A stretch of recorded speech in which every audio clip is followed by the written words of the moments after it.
Hi, I'm Jessica. And I'm Tracy. And this is She's on Top, the place where we celebrate and elevate women. And this is our new series called The New Normal. And today we are super excited to have one of our ambassadors, Melinda Whittstock. Hi, Melinda. Hey guys, it's so good to be with you. Nice to see you too. The closest that we've got sort of in person, but on Zoom. So, you know, it's kind of great. I feel like I live on Zoom these days. Us too, yes, us too. So Melinda, tell us about your podcasting company. It's keep Podopolo. I'm sorry. Part of this time for me right now is what everybody's calling brain fog. And so I'm struggling with my words. So I'll just let you tell us what it's about. I know, it's funny. I'm even struggling with days. They're all sort of blurring into each other. Like I figured out that today was Monday, so that was like a major accomplishment. Yeah, it's really weird how things change. And for entrepreneurs, I know that all the entrepreneurs I know, including me, have never been busier, because we go into problem solving mode and we're used to things beyond our control, all of that. Now, this is on a different scale, of course, and it coincides for me with the launch of my podcasting network. And I'm glad I'm launching a podcasting network and not a brick or mortar business, because at least this business is sort of pandemic proof and a lot of people are listening to podcasts. But it's called Podopolo, and we're doing something really disruptive in the space. A lot of podcasters struggle to make money. In fact, 85% of them don't. And so for the very first time, with our socially networked and gamified podcasting platform and network, podcasters can engage directly with their listeners. They can engage their listeners in all sorts of challenges and quests and things to put the learning from their podcast into action in their daily lives, and also take mission-driven challenges. And as listeners and viewers do that, they win all kinds of rewards and points and free product and all kinds of really good things. And for the podcaster, what it means is that they get to know who's listening and who's viewing, which has been a major problem in terms of trying to monetize a podcast, because the download data doesn't tell you anything about who's listening. And as a result, it becomes guesswork for advertisers and sponsors who require massive audiences to put their money into sponsoring or advertising on a podcast. Whereas now with this and this AI-driven engine in behind what we're doing with Podopolo, we can deliver the exact audiences that an advertiser wants, and also an engagement opportunity for that advertiser and sponsor. And we're the first ever podcasting network that shares that data with podcasters. And even better, we share our revenue with podcasters, so they can all make money. That sounds amazing. Can we put information? Is it up and running yet? Can we put information in the YouTube description? Today, it's very, very soon. The website and the app is about to go live in the App Store. So it'll be available on Google and Apple and podopolo.com. That's coming any day. And we're kind of in stealth launch mode right now. Our big launch is in June. What we're doing is we have a lot of podcasters in the network. Really, we're co-creating with our customers, because we want the experience to be amazing for them. And then we let a whole bunch more people in June. So is it, so you said they share in the revenue. Is there a cost to use it? Like, how does it work? For podcasters, yes. It's free for listeners and viewers. Okay. For podcasters, yes, there is a cost, but we anticipate that they will make much more than they're paying us within about 6 months, because there's so many different ways that they can make money. Not only are we selling ads and sponsorships for them for both on air and also on the platform itself and the sponsored challenges, but we also share a portion of our top line revenue with them as well. So who is your ideal client? Who's your ideal? Do they need a certain amount of audience to start with? No, anyone, in fact, because it's driven very much by listener and viewer curation and community. So a lot of the best podcasters don't necessarily have really big audiences. They're very niche and they solve a problem for specific people. And that's why engaging them around community is so, so important. So we, much like Apple Podcasts has every category under the sun, so do we. I mean, if you want true crime or comedy or business or podcasts about women entrepreneurs or spirituality, I mean, whatever, everyone's welcome. Well, that sounds fantastic. And I'm sure anyone who's listening who wants to do a podcast, I mean, podcasts are huge. I'm listening every day. I'm trying to get out of the house and go for a walk. So if I listen to a podcast, it gives me incentive to keep walking a little bit longer. So that sounds amazing. It really is. I mean, podcasting is a wonderful intimate medium for anybody that, you know, has a business or a mission or a calling. I think now is a great time to be starting a podcast right now. If it was something that you were putting off and thinking, oh, someday, I'm just going to say someday is not a day in the calendar. That actually right now is a really good time if you have extra time. And I honestly believe that everybody is on this planet in an earth suit right now because they have a specific mission or a specific piece of expertise or insights that other people in the world need to hear. And I think we're undergoing a massive shift. I think the virus kind of has a message for us about what's working and what's not working. And so I think it's a really wonderful time to be an entrepreneur in many ways. Even if it's tricky to meet payroll right now or things like that are going on, it's a real opportunity to really get very focused on what is your true purpose here and find your voice and really co-create with customers and get closer to team and all of those things.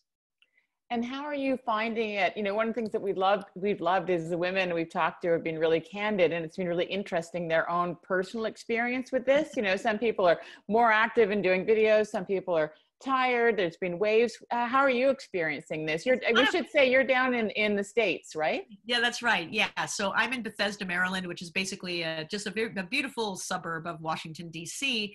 And I feel quite grateful right now for my big garden. I'm a city girl. I'm from Toronto originally. I grew up there, and then I lived in Montreal, and then I lived in London, England, and then New York. And in any one of those cities, I think this experience would have been extremely trying.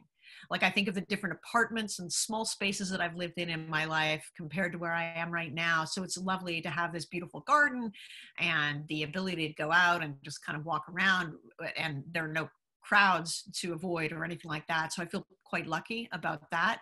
I'm finding that I'm not really a very good homeschooler. So fortunately though, my kids are 13 and 16, and they're pretty self-propelling, and it's been interesting to watch them adapt to this. It's actually been extremely good for them. They're both introverts. They've had extra time to do their passion projects. Their grades have actually gone up. They like this new way of working. Mom, can school be like this next year? I mean, so that's been really interesting to watch them. And my daughter is a singer-songwriter. She's 16, but turning 17 in a couple of weeks, and she's written a song called 17 in Quarantine. And I love that. It's really good. So she's yeah. 25 songs now. They're really good. And she was supposed to be in the recording studio a couple of days ago, and obviously we can't do that yet, so that's been pushed off a little bit. But you know, it's good. My dog is extremely happy that no one's sleeping and all of that. But the thing I miss probably the most is travel. I like, well, things haven't changed too much for me in the sense that I've, you know, run my business from home. I have a virtual company. I have people like all over the world who are on my team and in different parts of the United States. And so Zoom calls and all that kind of stuff were the norm. Everything is sort of similar. But I used to punctuate that with a lot of business travel. I would be traveling like every 2 weeks, and I love that. I like, a lot of my friends are everywhere else in the world. So I do miss actually seeing them, you know, and that travel. I love to travel. Yeah, that for sure. That's a hard part. We were talking to somebody the other day, and they said even the little things like going from your car to get the coffee, or going from the coffee shop to your office, and going in the elevator and going up, like all those little punctuations. Those are the kind of things that we miss. And she called them even little meditative spaces. Yeah, right. Like that little break. It's not even the big trips. It's even the little things that we miss. But on another note, is there something like, we were asking everybody if there's like one thing they can take away from this that they've learned so far that they want to share, that's like positive, that we can all sort of make us feel better on a Monday? Yeah, absolutely. Like I was saying, for entrepreneurs, I've seen entrepreneurs cope with this very differently than people who are non-entrepreneurs. You know, non-entrepreneurs are kind of like, oh God, what time should I eat lunch? Or like, what should I do with myself? Or, And entrepreneurs are just like, either they're like going full in on like pivoting a business, or they're seeing other opportunities or whatever. I think a couple of things that have been really interesting for me. On one hand, I look at, okay, what is the message from the virus? I believe that when a lesson is learned, the experience is no longer necessary. And so when we're in our own personal lives, you know how you get these nudges if you're going in the wrong direction, things aren't quite working out, or it feels like it's not in flow, or, you know, for every 2 steps forward, you get kicked in the head or whatever. And if you don't like hear those things and act on them, the message, the nudge gets louder and louder and louder until you're like just knocked kind of, can I say, off your ass? I mean, you right? And so I think what's interesting, if you apply this with the virus, I think there's a lot of things that it's showing us about what's broken, particularly in the United States here, with our healthcare system is just not functioning. Our government, you know, well, that's a whole other conversation. Right? I mean, but there's a lot of institutions that are broken, and supply chains are broken, and a whole series of things. And then you look around and you see, wow, Los Angeles is a city that I really love, and I'm meant to be relocating there. Obviously that's delayed a little bit, but where you can actually see this beautiful clear sky because it's not smogged up anymore, and we may be inadvertently solving climate change. So I tend to look at, what is this teaching us? Not only us about ourselves, it's really an opportunity to slow down and look within and see where things are out of alignment, or where we need to shift a little bit in our own personal lives, but where do we need to shift as a society as a whole? And my big passion, one of them, is using business for social good. So how can we create conscious business models, and business models that solve a lot of these problems where government can't? And I think there's tremendous scope here now to really think outside the box and change things for the better. Because if I go back to when the lessons learned, the experience is no longer necessary, my biggest fear about coronavirus is if we just go back to the way things were before, that's really not going to solve the problem. I think it's showing us that we have to change quite a few things.